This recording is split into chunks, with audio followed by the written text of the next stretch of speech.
Good morning commandos, कैसे आप सभी लोग। तो आज मैं स्पेशली आपसे ये बात करने आया हूँ कि जो आपका सिलेबस है, जो जो एनएमसी ने सिलेबस फाइनलाइज किया है नीट 2024 के लिए, उस सिलेबस में जो बदलाव हुए हैं उन बदलाव का एग्जाम पर क्या असर पड़ेगा और हमें किन बातों का ध्यान रखना है। ठीक है, तो आज का जो सेशन है बेसिकली ये डेडिकेटेड है नीट 2024 के लिए।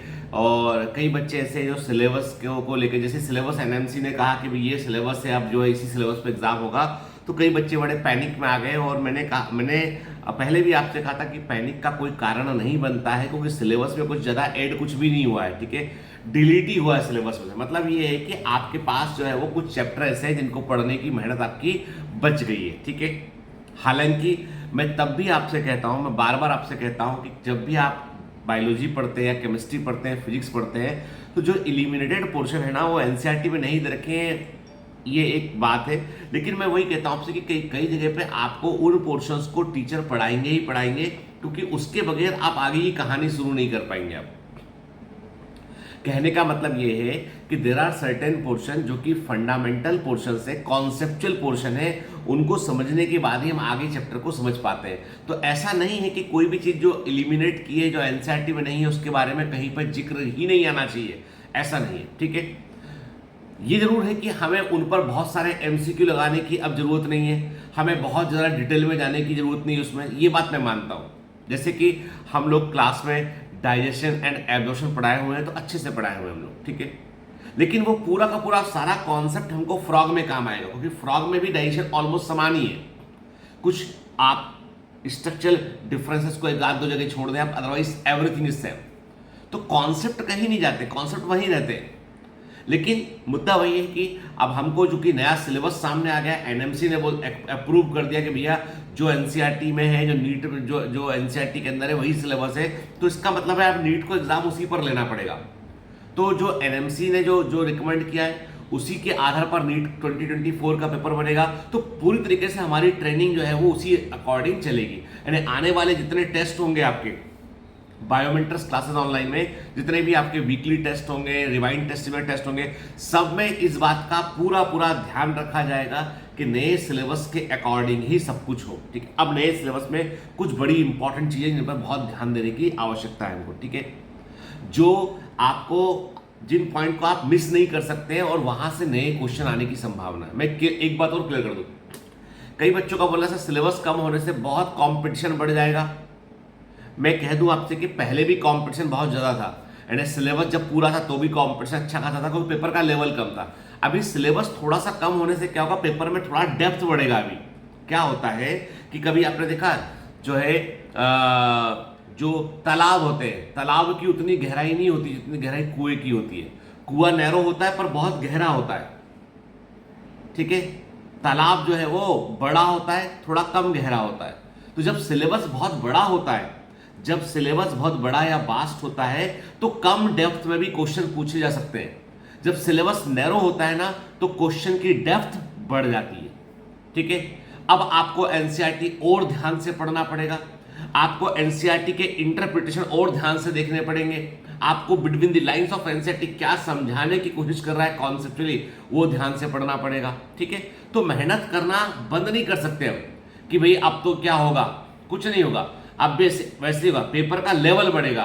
अब पेपर का लेवल थोड़ा बढ़ाने की कोशिश करेंगे वो लोग। अब देखिए, जैसे आपको बताऊं एग्जांपल, देखिए आज का ये सेशन जो है, मैं कई बच्चे मुझसे कहते हैं सर कल क्यों नहीं आया, जैसी रिलीज हुआ वैसे ही क्यों नहीं आया। भैया देखो, हम यूट्यूबर नहीं है कि झट से व्यू के लिए पॉपअप करके सामने आपके जाए। हम हैं टेक टीचर, ठीक है ना, हम लोग एकेडमिक एक्सेलेंस वाले लोग हैं, तो हम लोग पहले चीज़ों को समझते हैं। जब हमने देखा भैया एनएमसी का वेबसाइट तो आज भी नहीं खुला हमारा, हमने कई बार ट्राई किया, एनएमसी का वेबसाइट तो हमारा अभी तक नहीं खुला है। तो हमने फिर जो मीडिया में जो आया हुआ है, इंडियन एक्सप्रेस में, हिंदुस्तान टाइम्स में, सब जगह पे उन्होंने वेरीफाई किया कि भाई हाँ एनएमसी ने सिलेबस रिलीज किया है, तो उसके आधार पर हम लोग ये बात कर रहे हैं पूरी। ठीक है, मतलब और कई बच्चों ने हमको वीडियो बना के भेजा कि जिनका खुल गया वेबसाइट, उन्होंने बाकायदा स्क्रीनशॉट वीडियो बना के उन्होंने हमको भेजा कि सर देखिए ये हमारा खुला है, उन्होंने बाकायदा स्क्रीन रिकॉर्डिंग करके हमको भेजा है। तो ठीक है, हमने इसलिए जब कम्युनिटी पोस्ट डाला तो हमने वो अलग अलग मीडिया हाउसेस के लिंक को शेयर किया। तो अब मैं एक बात कह दूं आपसे यहाँ पे कि आपको घबराने की बिल्कुल भी आवश्यकता नहीं है, क्योंकि आपकी कोई भी क्लासेस में आप पढ़ते हो, बायोमेंटर्स में आप पढ़ते हो, तो आपको 100% सिलेबस हम लोग कवर करवा रहे थे। अब सिलेबस में जो 10% मान लो हट गया है तो हट गया तो हट गया, अपन अब उस पर आगे क्वेश्चन नहीं लेंगे। जितने कर रहे थे कर लिए अपन ने, जितना रेफरेंस लेना था वो ले लिया अपन ने, अब आगे अपन जो है वो बिल्कुल इसके अकॉर्डिंग चलेंगे, कोई चिंता। मान लो नहीं हटता तो हमारी मुसीबत हो गई होती, हट गया है तो चलो ठीक है, मालूम चल गया, हटाते बात खत्म करते आगे बढ़ते हैं। अब कुछ बड़ी इंपॉर्टेंट चीजें मैंने जो नोट डाउन की है सिलेबस को देखकर गौर से, वो ये फिजिक्स के अंदर स्पेशल इंफेसिस दिया गया है एक्सपेरिमेंटल स्किल्स को। मतलब फिजिक्स में स्कूल लेवल पर जो प्रैक्टिकल करवाए जाते हैं उन प्रैक्टिकल से भी एमसीक्यू बन सकते हैं। उनकी इंफॉर्मेशन को, उनके बेसिक फंडामेंटल्स को, उनके पीछे के कॉन्सेप्ट को ध्यान से पढ़ना है। तो इसके लिए फिर स्पेशल सेशन बायोमेंटर्स आपका अरेंज कराएगा कि फिजिक्स में कि एक्सपेरिमेंटल स्किल्स में क्या क्या शामिल है। तो वो स्कूल लेवल में जो प्रैक्टिकल होते हैं उन प्रैक्टिकल से क्या एमसीक्यू एग्जाम में आ सकते हैं, ठीक है ना। जैसे वर्नर कैलिपर्स की बात करें, हम प्रिज्म वाले एक्सपेरिमेंट की बात करें, तो हमको उन कॉन्सेप्ट को समझकर उन एक्सपेरिमेंट के ऊपर भी कुछ क्वेश्चन एग्जामिनर पूछ सकता है। उसने स्कोप खोल दिया, उसने बेसिकली क्या कोशिश किया उसने कि स्कूल के लेवल पर जो पढ़ाई होती है उसको कंपटीशन में कैसे जोड़ा जाए, उसका प्रयास किया उन्होंने। तो फिजिक्स में इस बात का ध्यान रखना है, एक्सपेरिमेंटल स्किल्स इन फिजिक्स, ठीक है, जो फिजिक्स वाले पोर्शन में। इसके अलावा केमिस्ट्री में जो प्रैक्टिकल केमिस्ट्री है, जो अप्लाइड केमिस्ट्री वाला हिस्सा है, ये बहुत इंपॉर्टेंट हिस्सा है। तो इसमें भी टीचर्स आपके स्पेशल सेशन लेके जो हिस्सा है, मतलब 11th के लेवल पर जो केमिस्ट्री में प्रैक्टिकल होते हैं उनके पीछे के कॉन्सेप्ट क्या है, उनका कंक्लूजन क्या है, उन पर किस प्रकार के एमसीक्यू बन सकते हैं, इन सब पर हम लोग मास्टरी करेंगे हम लोग, ठीक है। हम एक्सपर्टाइज करेंगे इस पर, ताकि जो है वहां से क्वेश्चन को बने। अब आते हैं हम बायो। अब फिजिक्स और केमिस्ट्री के टीचर जो है वो अपना सेपरेट सेशन लेंगे फिजिक्स के लिए, केमिस्ट्री के लिए, सिलेबस के ऊपर। तो चिंता मत कीजिए, वो अपना डिटेल में आपको बताएंगे।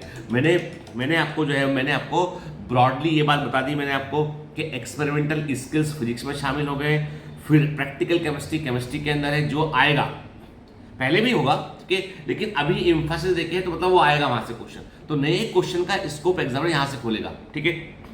फिर प्लांट किंगडम और एनिमल किंगडम बायोलॉजी के अंदर बात करें तो साफ साफ लिखा हुआ उन्होंने कि भाई 2-3 साइलेंट फीचर्स हैं, कुछ 2 एग्जाम्पल हैं, वो आपको याद रखना है। मतलब एनसीईआरटी में जो दे रखी इंफॉर्मेशन है प्लांट किंगडम में और एनिमल किंगडम में, वो हमारे लिए जो है वो पर्याप्त है। हालांकि एनिमल किंगडम में जब हम पढ़ाते हैं थोड़ा सा हम एक स्टेप आगे जाके पढ़ाते हैं, क्योंकि कारण ये है कि वो रेफरेंसेस कहीं कहीं और जगह पे आते हैं। स्ट्रक्चर ऑर्गेनाइजेशन इन एनिमल्स में आ रहे थे, तो अलग अलग पॉइंट पर आ रहे थे। तो आपका पहला काम ये है कि आपको जो एनसीईआरटी के जो एग्जांपल्स है, एनसीईआरटी के जो कॉन्सेप्ट है, उनको अच्छे से आप समझें, आप उसको, ठीक है, उसको ही दिमाग में रखें। एग्जाम्पल आप कोई भी एग्जाम्पल जो बियॉन्ड एनसीईआरटी है वो आप छोड़ सकते हैं, उसमें कोई दो राय नहीं है, ठीक है। लेकिन मैं आपको क्लियर कर दूं, कोई भी जब क्लास में पढ़ाते हैं ना तो सिलेबस को थोड़ा डेप्थ में जाके पढ़ाया जाता है, तो वो कवरेज बुरा नहीं है बेटा, है ना। प्लांट किंगडम में हम 100%, प्लांट किंगडम में हमें 100% एनसीईआरटी पर ही फोकस करेंगे। कोई भी चीज बियॉन्ड एनसीईआरटी हमको अब नहीं जाना पड़ेगा, ठीक है ना। तो लेकिन वही वाली बात है बेटा, यहाँ पे भी जो है वो मैंने कहा ना कि कर कुछ अनचार्टेड फील्ड से, जैसे आप एक्सपेरिमेंटल में चले जाते हैं कि आपके वाइवा वाले क्वेश्चन में, एक्सपेरिमेंटल एग्जाम्पलर वाले क्वेश्चन में, तो वहां पे थोड़ा सा स्कोप बदल जाता है। तो वो सब हम कवर करेंगे, उसकी चिंता मत कीजिए आप, ठीक है। तो हमको प्लांट किंगडम और एनिमल किंगडम में लिमिटेड इंफॉर्मेशन पर फोकस करना है जो एनसीईआरटी में रखी है। लेकिन मुसीबत क्या है यहाँ पे, एक मुसीबत दूसरी ये हुई कि प्लांट मॉर्फोलॉजी में इन्होंने क्या किया है आपका कि प्रैक्टिकल सिलेबस को ऐड किया है इन्होंने, कि प्रैक्टिकल सिलेबस से क्वेश्चन भी जो है मॉर्फोलॉजी के अंदर पूछे जा सकते हैं आपको। जहां पे malvaceae family, cruciferae family, leguminosae family, compositae family और ग्रेमिनी फैमिली, इसको शामिल किया गया है प्रैक्टिकल सिलेबस के अंदर। तो जो रेफरेंस है, मतलब इसका मतलब ग्रेमिनी के बोल्ड पॉइंट्स, मेन पॉइंट, ठीक है, कंपोजिटी के मेन पॉइंट, लेग्यूमिनेसी के मेन पॉइंट, क्रूसीफेरी के मेन पॉइंट, मालवेसी के मेन पॉइंट, जो आपको पता होना चाहिए। जो प्लांट जो उसकी प्रैक्टिकल में आप यूज कर रहे हैं उनके बारे में आपको बेसिक इंफॉर्मेशन होना चाहिए, वहां नया एमसीक्यू बनेगा, ठीक है। फिर एनिमल टिश्यूज को उन्होंने जो है वो रखा है सिलेबस में, मतलब उन्होंने पूरा, जैसे चैप्टर देखोगे आप एनसीईआरटी को, तो उन्होंने पूरा टिश्यू हटा ही दिया उन्होंने, ठीक है, केवल ऑर्गन सिस्टम लिखा और फ्रॉग लिख दिया उन्होंने। लेकिन सिलेबस के अंदर एनिमल टिश्यूज है, मतलब जो हम पढ़े हैं, इपिथेलियम टिश्यू हम जो पढ़े हैं, कनेक्टिव टिश्यू जो हम पढ़े हैं, मस्कुलर टिश्यू हम जो पढ़े हैं, न्यूरल टिश्यू हम जो पढ़े हैं, वो सब आएगा। एनिमल टिश्यू सिलेबस में बाकायदा लिखा हुआ है। फिर उसके बाद उन्होंने लिखा हुआ है कि जो है वो तमाम फ्रॉग के बारे में, हालांकि फ्रॉग को उन्होंने इंसेक्ट ने, उन्होंने कॉकरोच को हटा के वहां पे फ्रॉग डाल दिया उन्होंने, मतलब ये उन्होंने एडिट किया है सिलेबस को, तो वो इंसेक्ट भूल गए। तो यदि कोई समझदार व्यक्ति एनएमसी से या एनटीए से कभी ऐसा वीडियो का छोटा क्लिप आप तक पहुंच जाए, मान लो, हालांकि हम लोग इतने बड़े लोग नहीं है, इतनी किस्मत नहीं है आप तक पहुंच पाए हम लोग, लेकिन पहुंच जाए तो भैया फ्रॉग अभी भी एम्फीबिया में आता है, फ्रॉग इंसेक्ट नहीं है, और यदि इंसेक्ट बन गया है तो हमको बता दो, है ना, हम बच्चों को बता देंगे कि कल से भैया फ्रॉग इंसेक्ट बन चुका है ना। आज से उसका पद जो है वो नाम, शहरों के नाम तो आप बदल ही रहे, तो अपन फ्रॉग का कैटेगरी बदल देते हैं ना। तो इंसेक्ट जो है वो फ्रॉग नहीं होता है, ठीक है, फ्रॉग एम्फीबिया ही है भाई, है ना। और यदि तुमने बोल दिया है कि इंसेक्ट ही पढ़ाना है तो फिर अलग बात है ना। खैर हम इंसेक्ट ही फॉलो करेंगे, सिलेबस में आप गलती कर सकते हैं। तो फ्रॉग पढ़ना है हमको, मतलब कॉकरोच पे क्वेश्चन नहीं आएगा, अर्थवर्म पे क्वेश्चन नहीं आएगा, लेकिन मैं क्लियर कर दूं, जब कॉकरोच सिलेबस में था तो भी अर्थवर्म पर क्वेश्चन आया, लेकिन उस समय तक अर्थवर्म एनसीईआरटी में था। सुनिए बात ध्यान से, जब सिलेबस में कॉकरोच था तो भी अर्थवर्म से क्वेश्चन आया करता था, क्योंकि उस समय तक एनसीईआरटी में जो है वो लिखा हुआ था अर्थवर्म के बारे में। अभी तो एनसीईआरटी में है ही नहीं अर्थवर्म, तो मानकर चलिए आपकी अर्थवर्म और कॉकरोच में हमने जो मेहनत की थी वो हमारी थोड़ी सी बर्बाद चली गई है।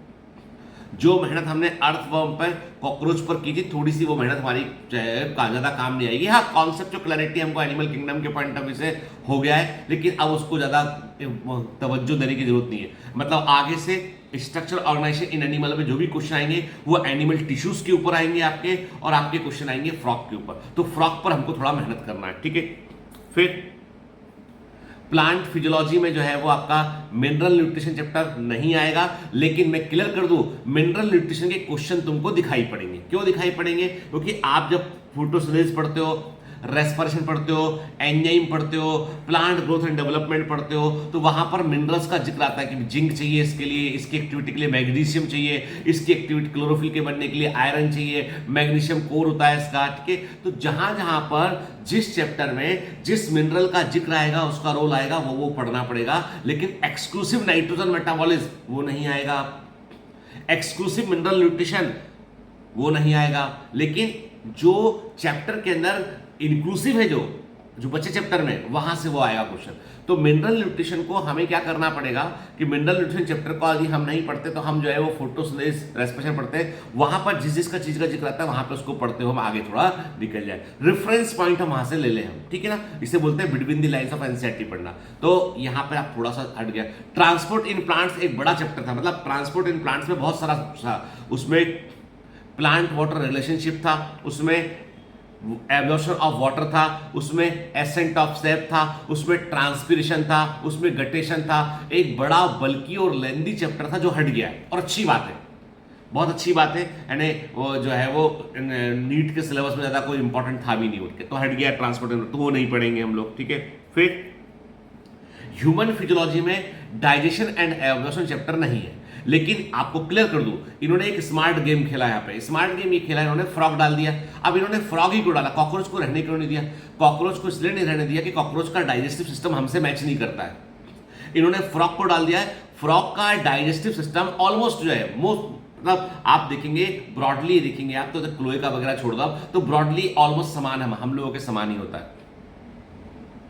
रेबिट था नहीं एनसीईआरटी, तो रेबिट डाल देते ये लोग के। तो पॉइंट इतनी सी है कि हम जो डाइजेस्टिव सिस्टम पढ़ते थे अलग से, अब वो फ्रॉग के अंदर जो डाइजेस्टिव सिस्टम पढ़ेंगे वहां से क्वेश्चन उठ के आएगा, ठीक है। मतलब जो फ्रॉग के अंदर जो डाइजेस्टिव सिस्टम दे रखा है वहां से क्वेश्चन हमको आ सकता है डाइजेशन वाले पोर्शन को कवर करने के लिए। तो डाइजेशन एंड एब्जॉर्प्शन अलग से हट गया, तो जो हमने पढ़ा है उसमें कुछ बुराई नहीं, क्योंकि कारण ये है कि वो फंडामेंटल मेडिकल में भी काम आपको आएगा, ठीक है। फिर अब हमें क्या करना है, हमें लोकोमोशन वाले चैप्टर में जब हम लोकोमोशन पढ़ाएंगे आपको, वहां पर जो प्रैक्टिकल है 12th एनसीईआरटी के जो प्रैक्टिकल वाला पोर्शन है उसको भी हमें वहां पे कवर करना पड़ेगा कि क्या क्या प्रैक्टिकल्स आपके 12th एनसीईआरटी में, 11th के अंदर, 11th के एनसीईआरटी में चैप्टर है, तो 12th नहीं, 11th के एनसीईआरटी में जो चैप्टर है, 11th में जो प्रैक्टिकल करवाए जाते हैं लोकोमोशन एंड मूवमेंट के, उन पर हम थोड़ा सा बात करके कुछ एमसीक्यू वहां के ऊपर देख लेंगे हम, ठीक है। फिर न्यूरल कंट्रोल एंड कोऑर्डिनेशन में, न्यूरल कंट्रोल एंड कोऑर्डिनेशन में आई नहीं है और ईयर नहीं है, मतलब स्पेशल सेंस ऑर्गन जो है आई और ईयर को उन्होंने हटा दिया है। तो हम सिर्फ नर्व के बारे में पढ़ेंगे, नर्व के कंडक्शन के बारे में पढ़ेंगे, नर्व का ट्रांसमिशन कैसे होता है उसके बारे में पढ़ेंगे हम, ठीक है ना। मैं रेफरेंस के लिए आई और ईयर के लेक्चर जो है वो डलवा दूंगा, लेकिन मुझे लगता नहीं कि आप क्वेश्चन आएगा उससे, क्योंकि जब है ही नहीं सिलेबस में, किताब में ही नहीं है, तो कहां से पढ़ लेगा बच्चा, ठीक है। फिर डिजीज की बात करें हम, तो इन्होंने एक बात और इंपॉर्टेंट डाला है इन्होंने कि जो भी ह्यूमन फिजियोलॉजी वाले चैप्टर है वहां पर डिजीज के ऊपर क्वेश्चन जरूर आएंगे, एक लाइन अलग से लिखी हुई है। मतलब ये है कि यहां पर स्कोप खोल दिया इन्होंने। तो जो हम क्लास में आपको डिजीज बतलाते हैं एनसीईआरटी के अंदर की डिजीज, और 2-4 एक्स्ट्रा बताते हैं, तो वो एक्स्ट्रा वाली भी इंपॉर्टेंट यहां पर हो जाती है, ठीक है। फिर रिप्रोडक्शन इन ऑर्गेनिक चैप्टर को इन्होंने नहीं लिया रखा सिलेबस में, तो वो हट चुका है। मतलब हमको एसेक्सुअल रिप्रोडक्शन, वेजिटेटिव प्रोपेगेशन जो प्लांट के अंदर हो रहे थे उस पर बात नहीं करना हमको। हाँ, मेंस्ट्रुअल साइकिल, ईस्ट्रस साइकिल, ये बातें बेसिक फंडामेंटल तो हम ऑलरेडी ह्यूमन रिप्रोडक्शन पढ़ते हुए कवर कर लेते हैं, ठीक है। तो मतलब ये है कि ये चैप्टर को उन्होंने हटा दिया यहाँ पे, तो रिप्रोडक्शन इन ऑर्गेनिक्स पे क्वेश्चन आने की संभावना खत्म, ठीक है। फिर एक बड़ा चैप्टर जो हटा है जिसमें बहुत सारी इंफॉर्मेशन थी, जिससे क्वेश्चन अब तक आने की संभावनाएं बहुत सारी बनती थी, तो वो था studies in food enhancement in food production. तो वो डेयरी फार्मिंग है ना, पोल्ट्री और क्रॉप प्लांट ब्रीडिंग है ना, मोएट जो है ना, मल्टीपल ओवुलेशन वाली बात करें, तो वो जो एनिमल हस्बेंड्री वाला पूरा पोर्शन चैप्टर डिलीट है, तो मतलब वहां से अब कुछ भी नहीं आएगा, तो उस चैप्टर को हम सेफली छोड़ सकते हैं, ठीक है। फिर इन्वायरमेंटल इश्यूज वो हट गए, पॉल्यूशन के ऊपर जो है उन्होंने एक बड़ा, लेकिन पॉल्यूशन जनरल अवेयरनेस का चैप्टर है, इसलिए इसको आप अवॉइड नहीं कर सकते हैं। तो पॉल्यूशन में जो लेक्चर होंगे वो बहुत थोड़े से होंगे, बेसिक फंडामेंटल पे लेक्चर होंगे जो आपको पता होना चाहिए, या उनको हम इकोलॉजी के लेक्चर के दौरान ही कवर कर लेंगे हम, ठीक है। फिर जो है बायोडाइवर्सिटी में रेड डेटा बुक के ऊपर हमको थोड़ा सा पढ़ना पड़ेगा बेटा, कि जो बायोडाइवर्सिटी के सिलेबस में उन्होंने ऐड किया है। तो सिलेबस को मैंने बहुत गहराई से देखा है और मैंने उसको बहुत इन डेप्थ जाके समझने की कोशिश की मैंने। तो मैंने कहा, मैं आपको कल वादा करता हूं कि जो भी नए सिलेबस के अकॉर्डिंग है, अब सब नए सिलेबस के अकॉर्डिंग ही होगा। आपकी आगे का जो क्रैश कोर्स है, जो आरआर बैच आने वाला है, वो जो फोकस बैच और जो टारगेट बैच जो चल रहा है, वो सब कुछ नए सिलेबस के अकॉर्डिंग अपने आप मॉडिफाई हो जाएगा। आने अब जो आगे जो टेस्ट होंगे वो बिल्कुल नए सिलेबस के अकॉर्डिंग, न्यू पैटर्न के अकॉर्डिंग ही होंगे, ठीक है। चिंता मत कीजिए उसकी। आप कुछ जगह पे आपको लगेगा कि सर लोगों ने पुराने सिलेबस से कुछ क्वेश्चन ले लिए हैं, तो वो इंटेंशनली जानबूझ कर लिए जाएंगे, ताकि आपको वो पीवाईक्यू जो है, वो जो मोस्ट इंपॉर्टेंट पॉइंट जो कहीं और टच कर रहा था कहीं कोई पोर्शन में, वो कवर हो सके, ताकि आप बाउंसर क्वेश्चन आपके सामने ना आ सके, कोई क्वेश्चन बाउंस ना करे आपका, ठीक है। अदरवाइज चिंता करने वाली बात, अब कई बच्चों ने पूछा सर क्या नया एनसीईआरटी ले लें हम, तो मैं वही कहता हूं नया एनसीईआरटी लेने की कोई आवश्यकता नहीं है, क्योंकि नए एनसीईआरटी में पुराने एनसीईआरटी में कोई बड़ा अंतर नहीं है। न्यू एनसीईआरटी में ओल्ड एनसीईआरटी तुलना में डिलीशन ही मारा गया है। एक आध दो जगह थोड़ा थोड़ा उन्होंने ऐड किया है बायोटेक्नोलॉजी वगैरह में, तो वो हम आपको ऑलरेडी बताते हुए चलेंगे आपको, ठीक है ना। वो कुछ एक चैप्टर मान लो डिलीट किया तो उसका कुछ पोर्शन उठा के उन्होंने इधर डाल दिया, ठीक है, तो वो हम कवर करते हुए चलेंगे, उसकी चिंता मत कीजिए। तो मतलब मुद्दा ये है कि जो हिस्से हैं बेटा, वो उनको हम जो हिस्से हैं, जो डेविएशन है, उन्हें हम कवर करते हुए चलेंगे, उसकी चिंता आप छोड़ दीजिए हम पे। आपको सिर्फ पढ़ने पे फोकस करना है, बाकी सारा काम हम आपके पीछे से कर रहे हैं, बैकग्राउंड से सारा काम कर कर आपको हम दे रहे हैं बेटा, ठीक है। चिंता मत कीजिए उसकी, क्योंकि आपकी सफलता हमारे लिए भी मायना रखाती है। तो घबराने की बिल्कुल जरूरत नहीं है कि पैनिक होके सर आप आए क्यों नहीं यूट्यूब पे, आप जैसी कोई इन्फॉर्मेशन आया करे नीट की एनटी की, आप कूद के जाया करो, पॉपअप कर जाया करो, आप आके अरे आ गया हूँ मैं, मेरे को तुम व्यू दे दो लाके भैया बहुत सारे, है ना, मैं पॉपुलर टीचर बन जाऊँ। कोई आवश्यकता नहीं है, ठीक है। जितना जैसे है वैसे खुश है बहुत, लेकिन देखो मेरे में और बाकी यूट्यूबर में फर्क है कि मुझे बोलने के पहले 10 बार चीज़ों को चेक करना पड़ता है, ताकि मुझसे कुछ गलत ना निकल जाए, मैं कोई गलती ना कर दूं, मैं कोई हड़बड़ी में कोई गलत इन्फॉर्मेशन आपको ना दे दूं। तो वो जिम्मेदारी के साथ चेक करना और फिर सही फैक्ट के साथ आपसे बात करना, ये मेरा नैतिक जिम्मेदारी भी है मेरी ये। तो मैं कोई, आप मुझे एब्सोल्यूट यूट्यूबर मत समझा कीजिए, ठीक है ना। आप सोचा कि एक शिक्षक एक टीचिंग ऑर्गेनाइजेशन है, पहले वेरीफाई करेगा। हमने बहुत कोशिश किया, साइट नहीं खोला, फिर न्यूज़पेपर के जरिए हम लोगों ने वेरीफाई किया उस चीज़ को, तब समझ में आया कि हाँ भाई ये न्यूज़ आया हुआ है। बच्चों ने जब बोला, जब हमने पूरा 24 घंटा इंतजार किया, उसके बाद हम आपसे बात कर रहे हैं, ठीक है। चलिए, तो मतलब पूरा फोकस अपना पढ़ने पर रखिए। अब चर्चा बंद कर दो आज के बाद, अब इस इश्यू पे चर्चा बंद कर दो, टाइम को खराब करोगे कोई फायदा नहीं होगा। सिलेबस नया क्या होगा, अरे भाई पढ़ेगा नहीं तो कुछ नहीं होगा। जब तक पढ़ेगा नहीं तो कुछ नहीं होगा, पढ़ेगा तो ही कुछ होगा, समझ गए? ठीक है, तो आप ये कहानी गणना बंद करो। ने मम्मी पापा को नहीं कहा, मम्मी पता है मैं बहुत पढ़ रहा था, सिलेबस बदल गया पूरा, मैं तो पढ़ रहा था कॉकरोच पे बैठ के सवारी कर रहा था, अचानक से मेंढक कूदता हुआ वहां आ गया, तो मैं क्या करूं? तो ये फालतू की बहानेबाजी लफ्फाबाजी बंद करो, पढ़ने पे फोकस करो। और सब पूरे चैनल खोद डाले तुम लोगों ने यूट्यूब, और यूट्यूब में क्या बता रहे, कौन टीचर क्या बता रहा है? अरे कुछ नहीं बता रहा है, वो अपना आया धंधा करने आया, तुम फोकट लगे हुए परेशान हो रहे हो। अपना पढ़ाई लिखाई फोकस करो, अच्छा हो जाएगा। ठीक है, ठीक है, कड़वी बात कोई तो बोलेगा ना यार, है ना? लोग बोलते हैं डर के बारे, और हम बोलते हैं देखो बेटा हमारा पर्पस ये है कि आप जो समय खराब कर रहे हो ना, उस समय का इस्तेमाल पढ़ने पे कर लो बेटा। ठीक है, बाकी हम लोगों को छोड़ दो, हम लोग सब कर देंगे आपको। ठीक है, चलिए ऑल द बेस्ट, है ना? Bye bye, enjoy your Sunday, है ना? आप टेंशन बंद, पढ़ाई शुरू, बाय बाय।